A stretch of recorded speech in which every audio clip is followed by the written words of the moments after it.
Prompt Ambulance just transported their millionth patient. Don't you wonder what it must have been like for patient number 1 so long ago? Find out next on Lakeshore Focus.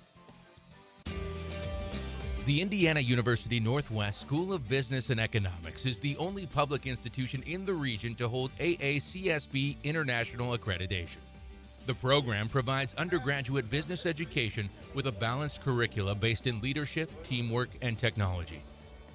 IUN serves both traditional and non-traditional commuter students in a diverse urban environment. Learn more at iun.edu/business.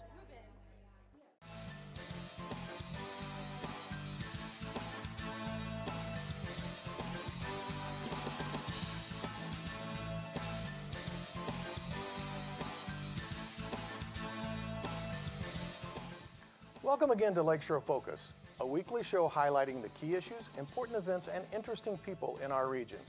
I'm Keith Kirkpatrick. Prompt Ambulance is a name you see on the side of one of those vehicles with flashing lights. Did you know that this company has been around long enough to have just transported their millionth patient? Here to talk to us about the changes over the years in emergency response and medical transportation are Shar and Gary Miller, who are the executive officers and owners of Prompt Ambulance Service. This may be the first time I've had a husband and wife team on, and maybe even more important, two people who work together and still are married. So, Thanks. How long have you guys been married? It'll be 18 years. Oh, this is good. This is good. 17 years this It was a fall. quiz. We dated 10 years before we got married, so we've been together for 27 years. Wow, that's a long time. And you guys work together every day, really, right? Yes. Okay. We're both full-time, Wow. actively involved in the business. Yeah, that's pretty cool. So you've just transported your, and I brought a little card, your millionth. This is a big number, Yes. right? So when was number 1?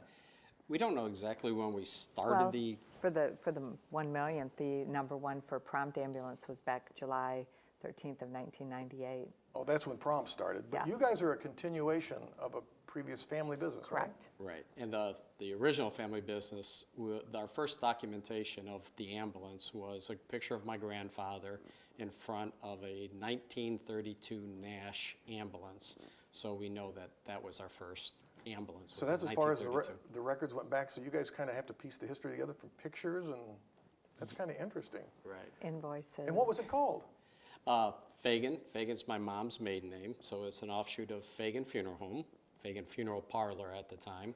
And then it was quite common for funeral homes to get into the ambulance business because they had the capabilities of transporting people safely and comfortably lying down. And that's how we originally started. And the real need came about when hospitals started to become prevalent. Prior to that, doctors and such would come to the people's homes, but now when there was a need to transport them to a hospital or home from hospitals, that's when ambulance services really needed to be localized. So I know you've worked in the business for a long time. So when did you start becoming involved in the business, Shar? The very day that we decided to start Prompt Ambulance Service, really, because Gary did have a 1 year that he could not be in ambulance service, so I had almost retired, and I had this great opportunity to get started and help out in a business I was not really very familiar with. So you were, what did you do before this then? I had sold real estate, and I really had not been selling real estate for probably a year at that point. Wasn't really sure what my next career would be. I'd also worked with Ameriprise Financial Services, which is why I ended up here. I had been out in Detroit, and then they had moved me here. So when you guys wanted to start Prompt, then you both, how did you make this decision to start working together? This is kind of Well, interesting. we had the former business. We ended up selling our interest in that business, did not like the way that the new business was going. And then what we decided was, we're like, wow, we really can't see people suffer because of the lack of availability. So you bought it back? So we ended up starting from scratch. Okay. And that's where Shar alluded to that I had a 1-year non-compete where I couldn't run the business, but we knew a lot of these patients needed transportation, and that's where she decided to, she had known my frustration with what had been going on, and then when we finally made the decision, that's when Shar says, well, I can take it on because there was a lot of people she could rely on, and we had a great team at the time that wanted to also make the switch, and that's how we got into the So you guys then went into competition with the old business, is that right? We did. We did. So what happened? Can I say what happened to the old business? They're no longer around. No longer around. Okay. I mean, that's what it sounds like. Because Right. you guys, how big is your organization now, Shar? How many employees? Employees-wise, over 500. We reach out to South Bend, Mishawaka area, and down into the Fort Wayne. Lafayette. Not Fort Wayne. Lafayette, Frankfurt area, as far as that goes. So we take quite a bit of the territory of Indiana. Is that all prompt? All prompt. That's all prompt. Okay. Gary, tell me how many vehicles you guys operate. We have about 200 vehicles.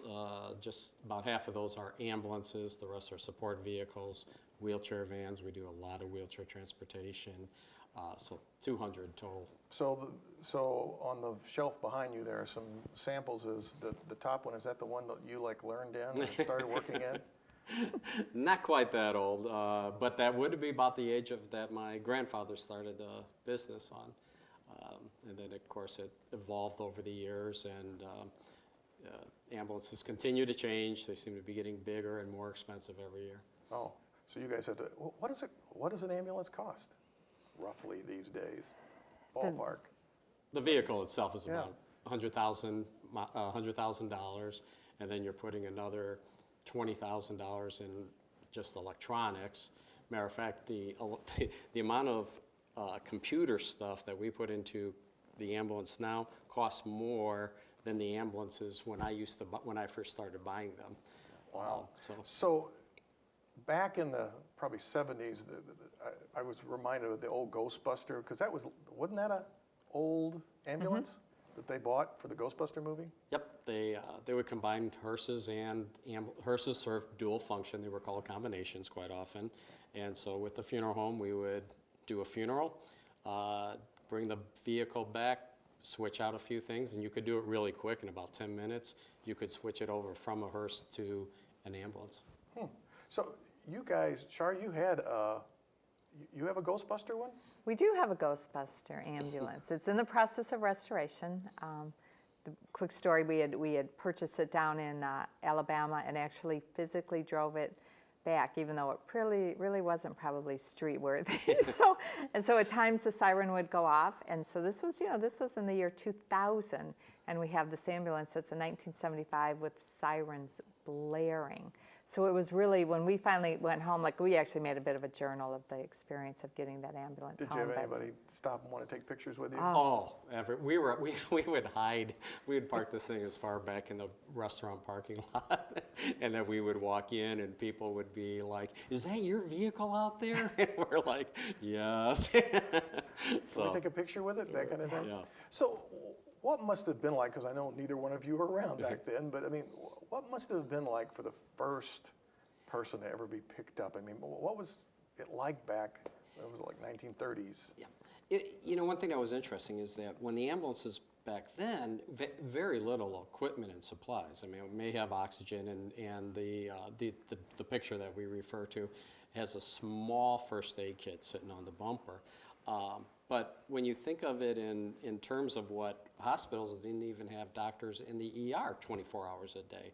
So really, even at that time, it was considered basically the state-of-the-art care that could be provided compared to what the norm was in the area. So Shar, if you were the one getting picked up as the first patient, what do you think you'd experience? Back then? Yeah, back then. I would have experienced probably his dad leaving the bowling alley, grabbing the hearse, grabbing a friend, and then they just come to wherever you needed to be.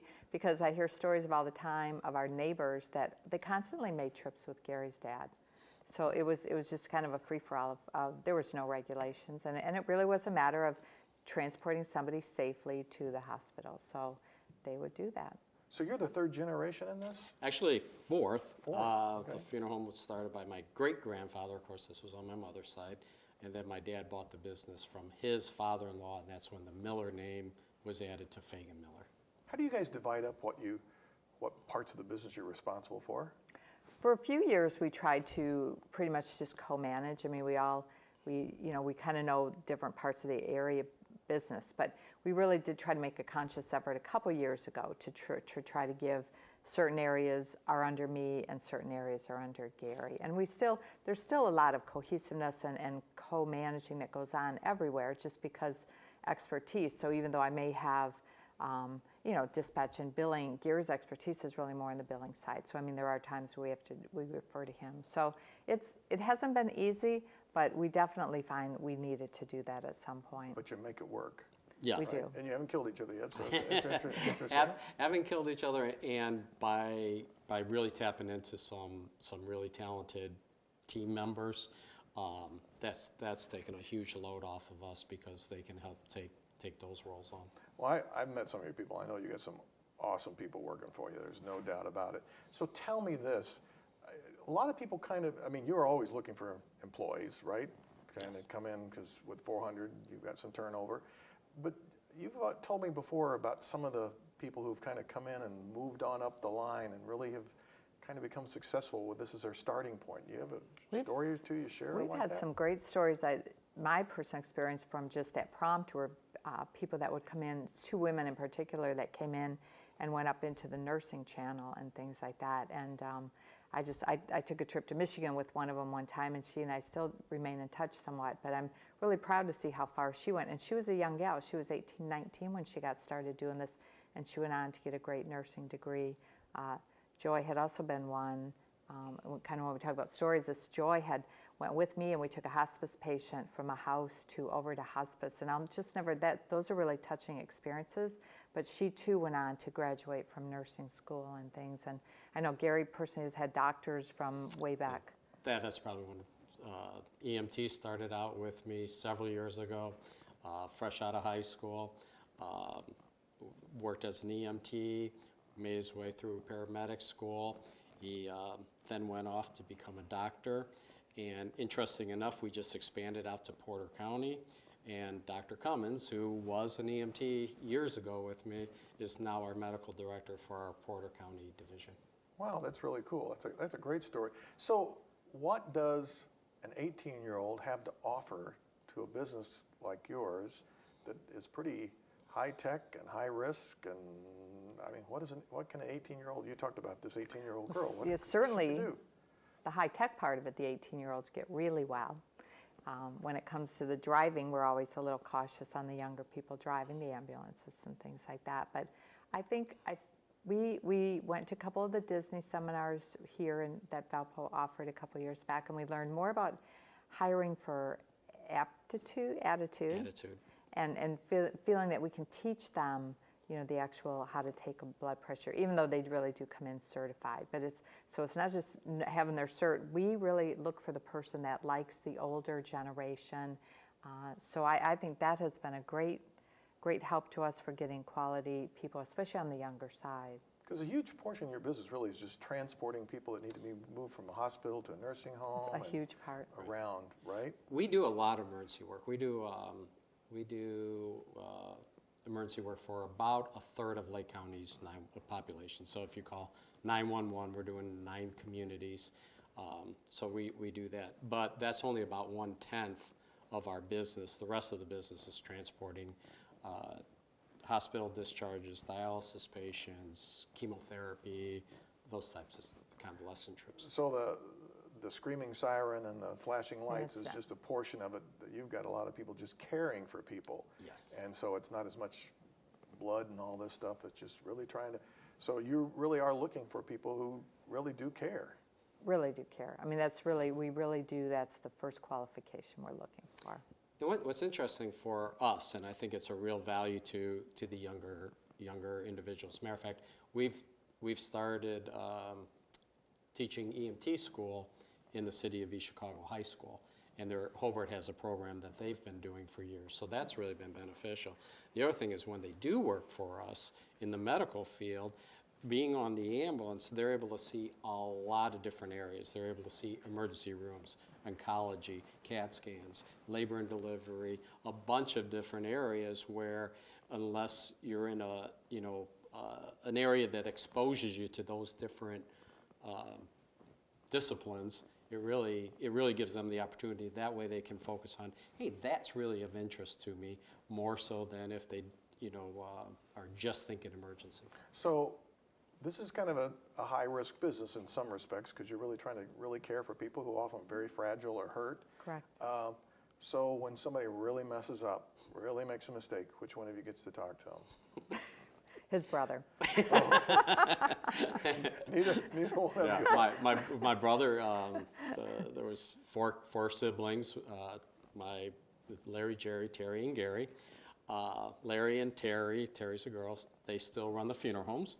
And then my brother Jerry works with us, and he's in charge of our risk and safety, so he handles a lot of the So what issues. do you say to somebody who's really messed up, but they really are a good employee, but they've really made a mistake? I mean, you try to hang on to them, or do you have to kind of cut them loose? Certainly every situation would change, would factor. I would say in general, we try to hang on to people though. I think really, we really aren't like one and done. Like we do try to take what happened. You really can have, as you said, it's the really fragile patient. And I said that years ago when we were only taking, say, 50 patients a day, because you might have an incident occur and people would say, oh my gosh, and I said, but think about it, folks, we've taken 300 really seriously hurt people this week, and we had one. I mean, we had a whatever, they kind of came off a sheet or something happened. So it will occur, but we just have to put it in perspective, really. How'd you figure out who the millionth patient was? I mean, how'd you figure that out? We really have kept records. Like I was the one in charge back in 1998, and I kept track. We were taking about 3 a day. We bought an existing company in East Chicago. They were doing about 3 a day, and so I was tracking it. And I'm like numbers. I was trying to see where we're at. So every year I've always kept track, and so this year we knew we would be nearing that. And so on August 12th, we knew that was the date, and we can pinpoint a patient. We truly decided that it took 1 million people to get there, and we've really chosen not to just throw confetti on somebody and ding you as the millionth, because we look at it as an overall collaborative effort. All the patients have been part of that million. Did they get a free ride? Evidently not. Right. So evidently not. So somebody still paid for that. That's right. But I see what you're saying. I mean, that's just important. It really. I mean, look at. I mean, 1 million people you've transported is a pretty phenomenal number to consider in any business. Right, and we really wanted to recognize our staff because it's them that makes the difference. So, it is a milestone, and we should be celebrating milestones. And quite often, I don't think we do that enough in business because, man, you put all this work in, and it almost seems that all you concentrate on a day in and day out activities, you seem to focus on the problems because you want to solve the problems rather than celebrate. So you get a chance to celebrate. It's good. Speaking of celebration, you guys have actually received a lot of recognition in our region for being successful. But also for all that you give back to the communities. You're both on a lot of boards, you donate a lot of money. I mean, what has made you both feel the success has come to you? Through what? I think Shar can handle that. I think it's always been, I think we're not always focused on giving $1 to get 2 back. I think we're always focused on what we can do to make a difference and just assume. So I think you can look at success in many ways, and part of it can be financial, but part of it can be what difference have you made. And as I've told a lot of people, I mean, Gary and I were both JCs 30 years ago, and that was a young people's organization that just donated their time. I was a Maryville JC. We beautified Hidden Lake. We would plant trees. We would, have a haunted house. We would do activities for the community. And there was never, there wasn't a monetary reward back to us. It was just the feeling of doing a good thing. And at that same time, Gary was that same way. So it's just been, I think we look at success more as are we leaving the world a better place and things like that. What do you What's been the biggest change in the business over the years you've been in it? I mean, what do you feel like, man, we really had to work at making this change? I never envisioned technology to have such a huge part in our business. I always knew, growing up in the funeral home business and the ambulance business, that it was always a high-touch business. And then I realized how much it became a high-tech business, which in turn makes us improve on our high-touch issues. We're able to provide much better care. Some of the things that the paramedics do now are phenomenal. And in addition to that, we're able to provide better care, better on-time performance, better response times, better matrices from that. Well, I've seen your, as you call it, your control center? Is that what you call that? Communication center. Communication center? Oh my gosh, I thought it was like at NASA or something. It was like walked in with all the monitors and all these people in there. I mean, wow, I was just so blown away by that. I mean, I think we're a little intimidated. If we give tours, we don't really give tours. We walk in and we find someone. Can you tell these people what all this is? That's right. Is it intimidating or just don't want to be embarrassed by the moment? Maybe both? Yeah. There's a monitor. Yeah. What do you feel like your greatest, each of you maybe, your greatest accomplishment has been either in this business or just as a professional in this region, as a leader in this region? What do you feel like has been your most significant accomplishment? I would have to say, and this is going to sound weird, but from a business perspective, the ability to provide jobs for individuals and to be able to let them succeed on their own and to explore other options and to give them a path to success. Not only jobs, but really good jobs too. Yeah, I mean, good jobs. I mean, high benefits. They're able to move. We think we give them a lot of education. Something they can move up the line with, right? Yes. Yeah. So how about you, Shar? I really feel the same as Gary, and that was one thing when I first met Gary. He had an article in the paper. He was an outstanding young Hoosier, and he talked about feeling responsible for 100 families. He had 100 employees, and he felt that responsibility. So now when we have 500, you know, I really understand what he says. So it's really important that our business is good for them. And, you know, somebody showed up yesterday in a brand new car, and it was really nice to see. I mean, it's just really nice to see that they can have good things. They're hard workers, and they can make a difference, you know, here and have a better life. Well, you guys do so much for the community, and I think this is a great celebration at this point, and it looks like it's going to be maybe not the confetti, but maybe that moment to be a little fun, right? Yes, we're going to have a little celebration at our work, and we're going to do that with partners because, of course, we couldn't do it on our own. So not only the employees, but all our partner organizations and police. Well, and I fire. plan on being there, so I'll see you All at that. right. So thanks for being on the show. Really appreciate it. Thanks, Kurt. Thank you.